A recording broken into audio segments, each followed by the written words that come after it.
Comenzamos esta semana con las prácticas de este curso sobre el procesamiento auditivo central. Vamos a hacer una práctica, yo creo que es bastante sencilla, aunque estoy seguro que alguno tendrá alguna dificultad, pero para eso tenemos los foros, en lo que vamos a pasar a un test de escucha dicótica algo involuntario. Por lo tanto, ustedes tendrán que buscarse a alguien. Mi recomendación es que sea una persona normoyente y que sea diestra para pasarle esta prueba de escucha dicótica. Pero antes de empezar a describir exactamente cómo lo vamos a hacer, quiero hacerles una breve introducción, un pequeño repaso histórico con algunas afirmaciones originales de dónde surge esta línea de investigación sobre la asimetría cerebral, sobre la especialización hemisférica y que finalmente da origen a esta técnica de la escucha dicótica de la cual vamos a hacer una práctica en este curso. Al hablar de escucha dicótica tenemos que hablar sobre los estudios que se hicieron sobre la genesia del cuerpo calloso. Esta es una estructura que, como ven, conecta estos dos hemisferios y es una estructura muy rica en conexiones. Las primeras investigaciones sobre el cerebro dividido, el split brain, fueron llevadas a cabo por Roger Sperry, que fue premio Nobel de Fisiología, y su discípulo Gazzaniga. Ellos tuvieron la oportunidad de estudiar una serie de pacientes a los cuales se les había seccionado el cuerpo calloso como tratamiento para la epilepsia y pudieron comprobar que cada uno de los hemisferios tenía una especialización diferenciada respecto al otro. Esta oportunidad que daban este tipo de cirugía permitió establecer lo que hoy es un fundamento básico de la neurociencia, es que el cerebro izquierdo y el cerebro derecho se diferencian sustancialmente en el tipo de funciones que pueden llevar a cabo. Como saben, en el oído izquierdo es donde se encuentra el lenguaje, es un cerebro más analítico, más capaz de analizar las cuestiones espaciales y el lenguaje, mientras que en el cerebro del oído derecho somos personas mucho más intuitivas, donde tenemos las emociones y digamos todo este tipo de fundamentos. Este tipo de intervención que ustedes ven en esta animación trataba de seccionar o de separar ambos hemisferios como tratamiento de la epilepsia. Este es un tipo de intervención que hoy en día ya no se lleva a cabo, puesto que tenemos alternativas farmacológicas, pero con ello lo que conseguíamos era poder estudiar estos pacientes que en principio tenían un comportamiento normal, pero que en determinadas circunstancias sí podíamos analizar y estudiar comportamientos que eran totalmente atípicos. Por ejemplo, aquí vemos a Gazzaniga realizando una de estas pruebas y fundamentalmente lo que ellos podían comprobar es que cuando, por ejemplo, un paciente tocaba un clip con los ojos cerrados, su hemisferio derecho era capaz de reconocer la forma a través del tacto y podía decirnos verbalmente a través del cuerpo calloso de que se trataba de un clip. Pero al llevar a cabo esta operación, este paciente ya no tenía esta transferencia de un hemisferio a otro y no podía decirnos que era un clip. Ahora vamos a ver un vídeo muy corto de unos 2 minutos que yo creo que tiene mucho interés porque es una grabación original en la que Gazzaniga nos explica los fundamentos de esta técnica. Está en inglés, es relativamente corto, pero yo creo que tiene un gran valor histórico y un gran interés para los que nos interesa la neurociencia, puesto que es el propio Gazzaniga, en el momento que era becario de Sperry, el que nos va a contar exactamente el fundamento del estudio de los split brain o cerebro dividido. The brain is, of course, is an enormously complex structure. In fact, it's kind of redundantly complex. We have 2 cerebral hemispheres, and in the body we have 2 kidneys, we have 2 lungs. We have this double nature throughout the whole body system. And now we know that the lung and the kidney can operate separately and independently, but it becomes a fascinating question to know whether the 2 cerebral hemispheres can operate separately and independently, or how dependent are they? Well, the way to get at this question would be to separate the 2 cerebral hemispheres by the major intrahemispheric connection. And we do this surgically in the cat and monkey by sectioning this structure, as can be seen in this half-brain section.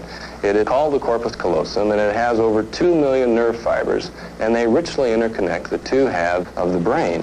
Once this is sectioned, or once we're after the question of what can each cerebral hemisphere do, we have to be able to lateralize the sensory input to one or the other cerebral hemisphere. We have to make an additional surgical lesion, and it's at the point where the optic nerves come back from the eyes and cross. It's called the optic chiasm.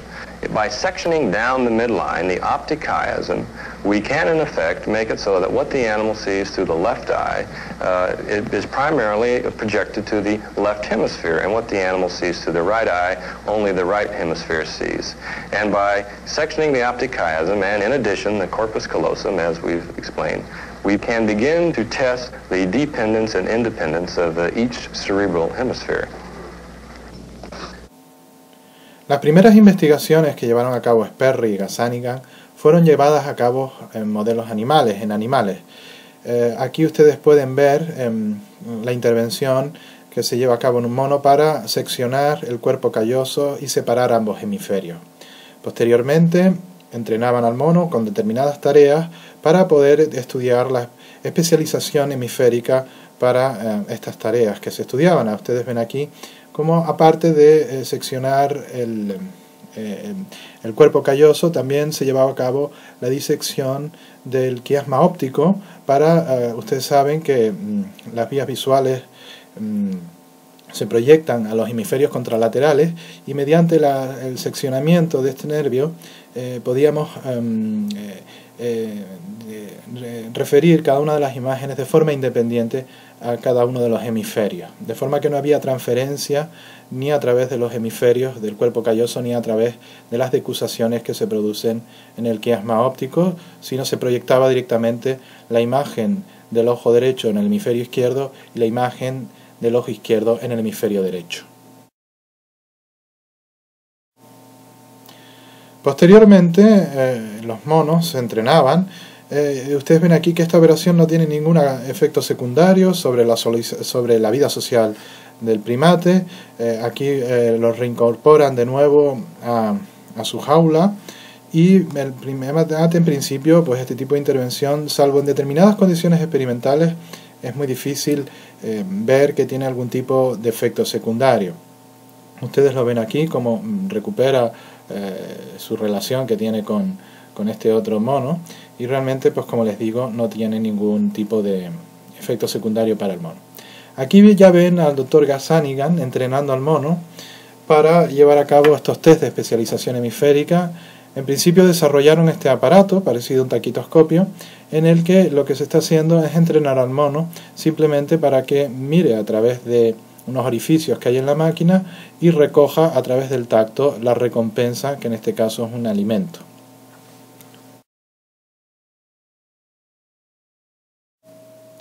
Posteriormente, lo que hacemos es cerrar uno de los campos visuales, taparle un ojo, y se le va a enseñar al mono una serie de dibujos, lo ven aquí, un triángulo y una cruz, de forma que se condiciona al mono, de forma que apretando la cruz recibe la recompensa, pero en este caso está viendo la cruz a través del ojo izquierdo.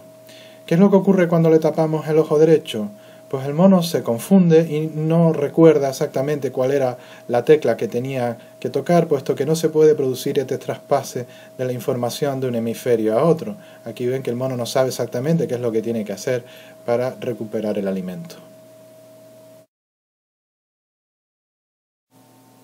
Posteriormente, Gazzaniga utilizó este aparato que ustedes ven aquí detrás de él, con humanos, una especie de taquitoscopio, en el cual hay dos monitores y un punto, una luz luminosa en el centro, en el cual el sujeto experimental tiene que fijarse, y este aparato nos permitía presentar de forma independiente una imagen a cada uno de los hemisferios. Aquí ven la luz que servía de referencia, y lo que se hacía era presentar una diapositiva muy rápidamente, apenas daba tiempo de verla, y esta separación y distancia que había entre ambos proyectores, aquí ven la naranja que se proyecta en el ojo derecho y por lo tanto es procesado en el hemisferio izquierdo, y lo que ocurría era que estos pacientes que tenían el cerebro dividido, cuando la presentación se hacía en el hemisferio contralateral en el que estaba en el lenguaje, el paciente no era capaz de repetir lo que estaba viendo, pero sí era capaz de señalar una cartulina en el que estaba la contestación escrita. Por ejemplo, aquí se está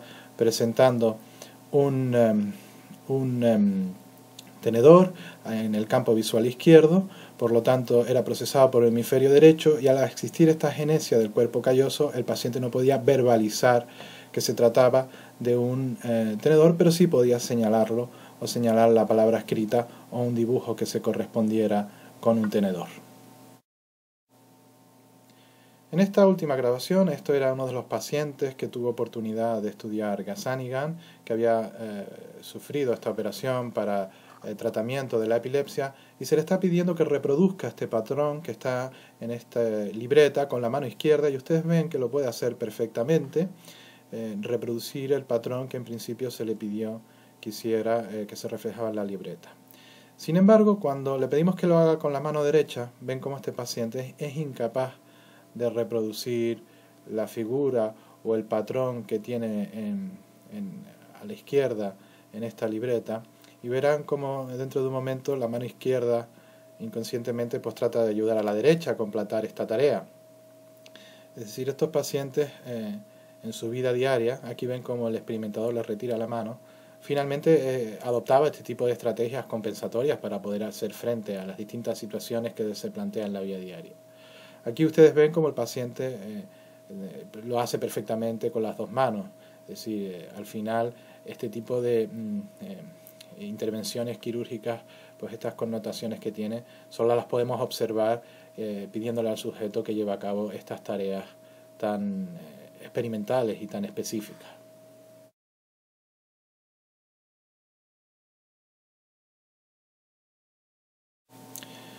Sin embargo, cuando hablamos de escucha dicótica auditiva, tenemos que referirnos a Doren Kimura, puesto que es la que estableció el modelo a partir del cual podemos interpretar los resultados que nosotros encontramos en los test de escucha dicótica auditiva. Les voy a poner un breve filmación, también por este interés que tiene de conocer a los protagonistas, esta vez está en castellano, y que nos va a explicar este tipo de estudios, no en el campo auditivo, sino en el campo visual con la técnica del taquitoscopio.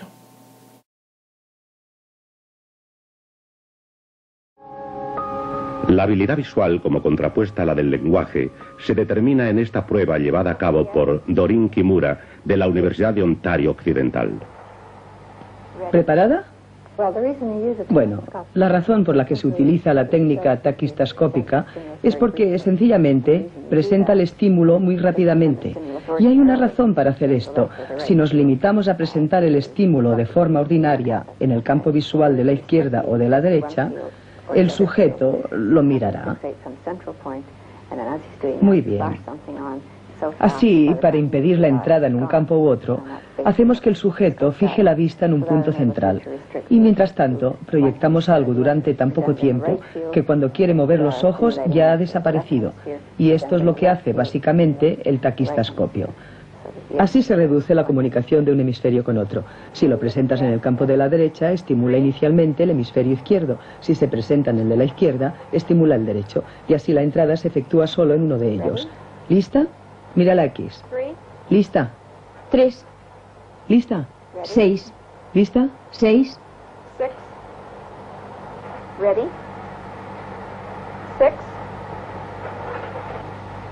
Con este sencillo aparato es posible llevar a cabo un gran número de experimentos con sujetos normales. ¿Lista? Los resultados muestran que el hemisferio derecho es más consciente del número de puntos que tiene el dibujo, especialmente cuando aparecen tan poco tiempo que se encuentran justo en el límite de la percepción. ¿Lista? 5. ¿Lista? Mira la X. 3. ¿Lista?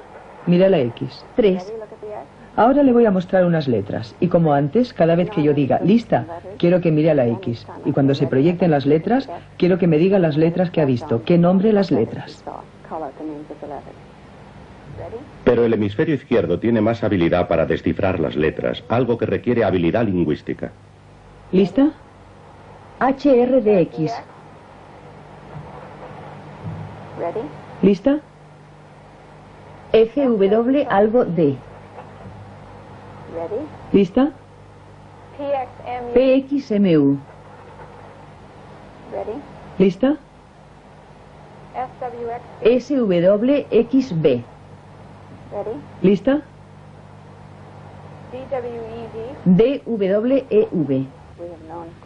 Naturalmente, sabía por pacientes cuyo cerebro había sido dañado que los daños en el hemisferio derecho provocan desórdenes muy serios, tales como no poder orientarse, no poder dibujar con cuidado, sabe, incapacidad de construir cosas, digamos, espacial y visualmente. Vamos a ver ahora específicamente ya el modelo de Kimura en relación a la escucha dicótica. El modelo de Kimura establece, en principio, que es un tipo de test que requiere la presentación simultánea de dos estímulos en ambos oídos. En este caso, estamos usando números, pero también se pueden utilizar palabras, frases, estímulos como música o estímulos sonoros de todo tipo.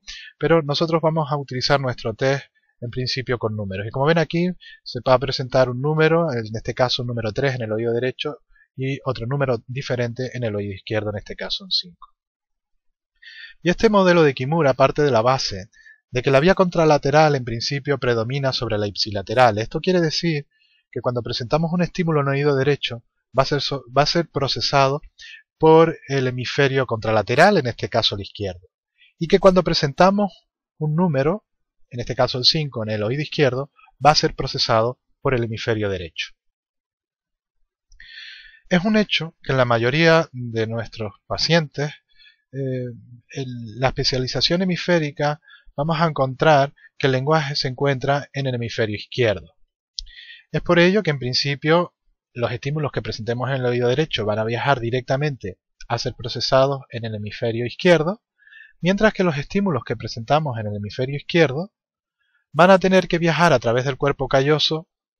Los estímulos que presentamos en el oído izquierdo van a ser procesados en el hemisferio derecho y por lo tanto tienen que viajar a través del cuerpo calloso hasta el hemisferio izquierdo para, por ejemplo, manifestar nuestro paciente y decir que ha escuchado un 3 y un 5. Este tipo de procesamiento es lingüístico y por lo tanto se lleva a cabo en el hemisferio izquierdo. Esto hace que la mayoría de nuestros pacientes tengan una ventaja del oído derecho. Cuando pasemos nuestro test y lo pasemos en varias ocasiones, veremos que siempre vamos a encontrar un índice de lateralidad positivo, porque la mayoría de los pacientes tienen una ventaja del oído derecho, y la razón es esta, es que la vía contralateral del oído derecho se proyecta directamente sobre las áreas del lenguaje del hemisferio izquierdo, mientras que los sonidos que son presentados en el oído izquierdo se procesan en el oído derecho, pero deben de pasar a través del cuerpo calloso hasta el hemisferio izquierdo para ser procesados. Hay dos formas de pasar la escucha dicótica. Una es la atención dirigida y la otra es la atención dividida. Nosotros en nuestra práctica vamos a hacer esta condición de respuesta libre. En lo que vamos a hacer es pedirle simplemente a nuestros pacientes que repitan lo que están escuchando, da igual por qué oído. Pero en una determinada ocasión nos puede interesar dirigir la atención hacia uno de los dos oídos. Esta sería la condición de respuesta dirigida en la que se le pide al paciente que preste atención a un oído en concreto y que trate de inhibir los sonidos que está escuchando por el oído contralateral. La lectura del caso clínico, si ustedes lo leen, verán que es un caso en el que se usó esta técnica por la patología que presentaba el paciente y verán que los resultados se presentan de una forma determinada en el que es importante que se establezca el número de intrusiones que hay desde el oído contralateral. Pero nosotros, a efectos didácticos, vamos a empezar simplemente por trabajar este test de escucha dicótica con la modalidad de atención dividida. El test de números dicóticos tiene una serie de ventajas. El primero es que es una prueba relativamente resistente a los efectos de la hipacusia coclear, aunque les advierto que esto lo debemos de tomar con cierta cautela. Otro de los artículos que le dejamos es el comportamiento de este test en una población con pérdida auditiva. Y si bien es cierto que hay una cierta homogeneidad en la respuesta, la dispersión es grande, por lo que la interpretación de los resultados en casos de aplicarse en pacientes con hipacusia coclear debe ser más cualitativa que cuantitativa y debemos de tener todo tipo de precauciones. La segunda es que es un test bastante fiable, es decir, lo pasamos hoy, lo pasamos mañana, lo pasamos pasado mañana y es un test que los pacientes suelen responder de la misma manera. La tercera condición es que al utilizar números, no son palabras, por lo que el acceso al léxico no está tan mediatizado por factores como el aprendizaje, la cultura o la inteligencia. digamos, los números los sabe casi todo el mundo, y por lo tanto tenemos esta gran ventaja de facilidad de acceso al léxico frente a otro tipos de palabras que quizás semánticamente o el significado podría confundir, o ya se nos volvería más difícil de pasar este tipo de pruebas. La cuarta es que es un test perfecto como screening. Nosotros lo usamos, es el primer test que pasamos de procesamiento auditivo central, ya que a diferencia de otras pruebas sí posee una gran especificidad y sensibilidad, es capaz de detectar lesiones con una gran facilidad, y luego no es un test que sea muy difícil de pasar, los pacientes lo pasan relativamente bien y para nosotros es fácil de administrar y no consume mucho tiempo. Y la quinta es que es un test que, como les decía antes, tiene una alta sensibilidad a la hora de detectar tanto lesiones corticales como interhemisféricas. ¿Y en qué consiste el test? El test, como ustedes habrán intuido hasta ahora, consiste en presentar de forma simultánea dos números en ambos oídos.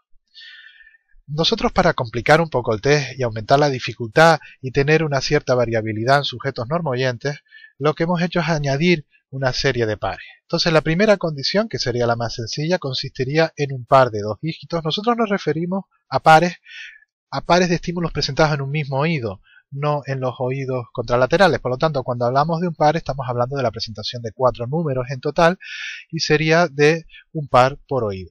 Entonces, la primera condición, como ven ustedes aquí, de un par, sería la presentación de 4 números. Vamos a escucharlos. 1, 8. Que sería presentado el 2 y el 3 en el oído derecho y el 1 y 8 en el oído izquierdo. Aumentamos un poco la dificultad y ya presentamos 2 pares. 1, 3, 9. Y ya para complicar mucho más el asunto, lo que hacemos es aumentar el número de ítems hasta 8 en total, que estaría configurado por 3 pares. 4, 7, 8, 9.